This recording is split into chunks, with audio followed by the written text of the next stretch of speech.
welcome back to another video. I hope you're doing really good and you're safe and well at the moment.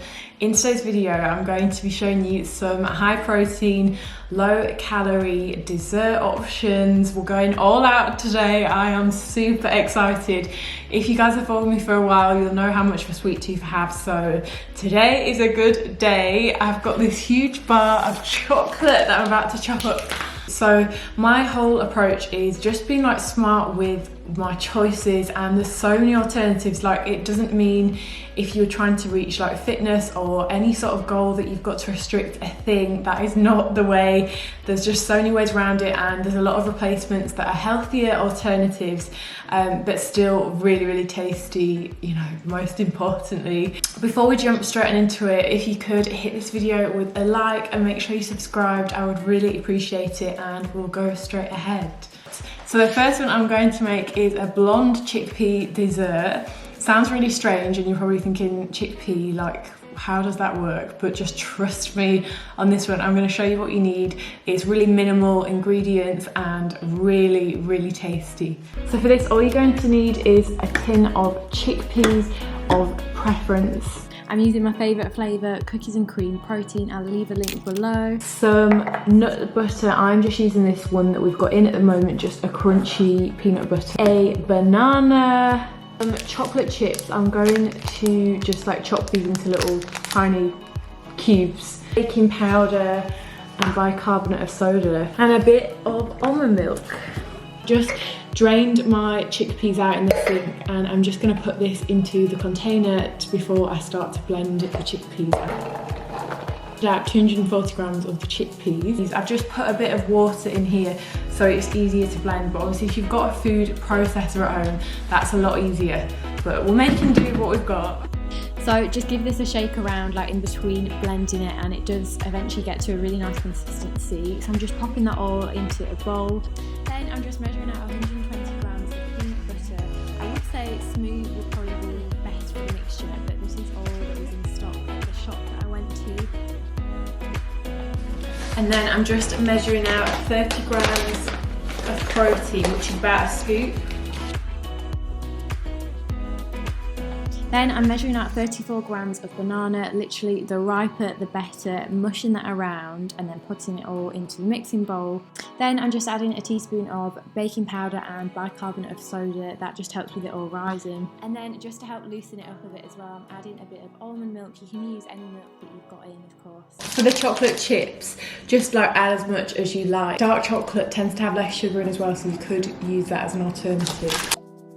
It took me quite a while to chop all the chocolate chunks into little chips, so I definitely say use the chips if you've got them in. So before adding those, I'm just stirring that around, getting it to like a nice mixture.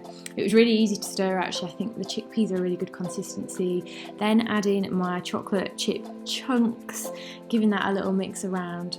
Then just pouring the mixture into the baking paper, and that is ready to go in the oven. I always like to just flatten the top of the like the cake thing with my little spatula, and you could also add like any toppings you fancy on top.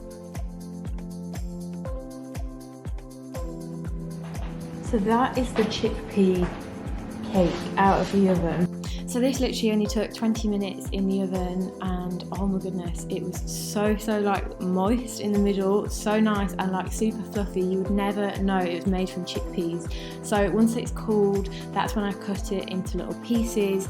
Like, look how gooey that is.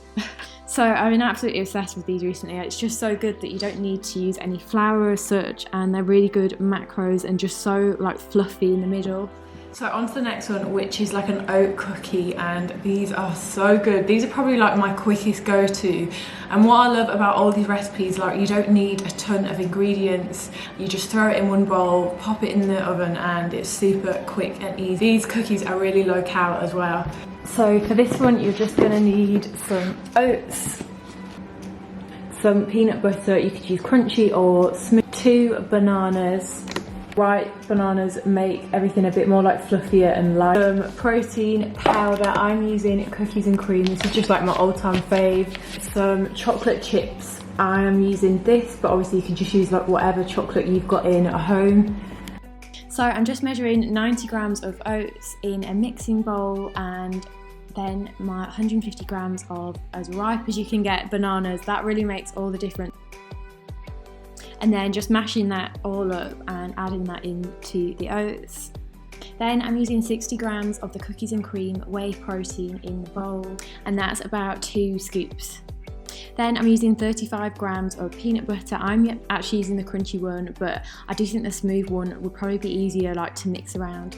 And then I'm just stirring that all up until it gets to like a battery kind of consistency. Just to mention as well, make sure you do use ripe bananas in the oat cookie recipe, because otherwise it'll just be impossible to get like a runny consistency. It'll just be super sticky, like a batter kind of consistency. It does kind of kill your arm, but yeah. And then I'm just measuring out some chocolate to go on top. This is so nice, by the way. I only discovered this recently. It's like dark chocolate orange, really, really good. Oh my goodness, these dark chocolate orange chips made such a big difference. Like, they honestly made these cookies so much nicer. So yeah, mixing that all together and then just portioning them out. I actually made like 11 cookies, but obviously you could just make them as big or as small as you prefer. I pop these in the oven. So these take no time at all in the oven. They're really quick to cook, so just make sure you've got your eye on them. And I always think like the more kind of like cookie doughy in the middle, the better. And yeah, it's such good macros, about 92 calories per one. And then I just put some like low sugar sauce on top of it. I've just come across a recipe that I haven't tried before, and it's a chocolate brownie recipe and 37 calories per brownie, which just sounds crazy, and they look so yummy. So I think I'm gonna give this a whirl. I don't have like one of the ingredients, which is just the Greek yogurt. I've just got like natural yogurt, but I don't think it'll make a huge difference. I'm gonna give this a go. So for this one, you're going to need some oats, some fat-free yogurt. Greek yogurt would be best, but I have just got natural in at the moment. Some cocoa powder. I'm just going to use this Belgian hot chocolate. A sweetener. I'm just going for this natural sources sweetener. Some milk. I'm just going to use this lactose-free semi-skimmed. 1 singular egg. And some baking powder. In the instructions for this one as well, it's just like a blend one, which I love a bit of that. You just throw it all in the blender and super quick and easy. So I didn't have any Greek yogurt in, so I used like natural fat-free yogurt, which was fine, but I do think Greek yogurt would definitely be better. So yeah, just 190 grams of that. And then measuring out 40 grams of milk. Then I'm using the Options hot chocolate powder for my cocoa powder. I didn't have much of this left, but I used 30 grams of that. I had run out of this hot chocolate powder, so I'm just going to put 15 grams of cacao powder in as well. I was actually really happy with how the cacao powder like mixed with the cocoa, so if you have got that in, you could put that together or just use all cocoa powder. And then just 45 grams of oats in there.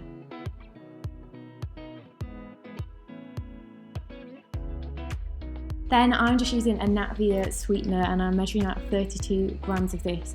This is the first time I've baked with it and I was quite impressed with it as well. And lastly, just like 1/4 teaspoon of baking powder, and then it's all ready to blend. Be really careful not to over blend it, as it only takes a few seconds. And I think I made my mixture a little bit too runny, and obviously you don't want it like a smoothie. And then before it goes in the oven, I'm just greasing it with some coconut oil so it doesn't stick. And then pouring that in. It did come out too runny, so I think I over blended it. So yeah, that's just a little heads up if you do try it this way.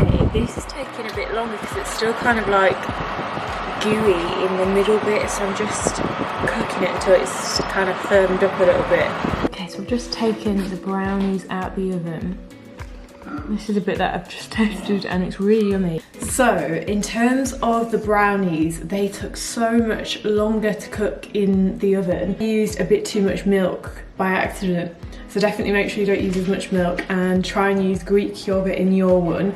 But they actually taste amazing and they're super moist. I always like to undercook my brownies anyway.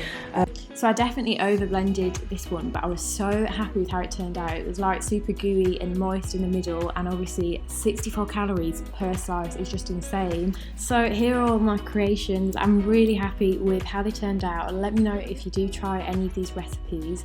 They're definitely a lot lower in calories and lower in sugar as well, which is really good, as well as of course being high protein. Oh my goodness, I'm so happy with the chickpea blondies and the cookies. They taste absolutely amazing. I would love to see some of your recreations of these. I would really recommend trying the chickpea brownies because it's something super different. So yeah, that brings us to the end of this video. If you haven't already, don't forget to hit that like button and subscribe, and I will see you guys in the next video.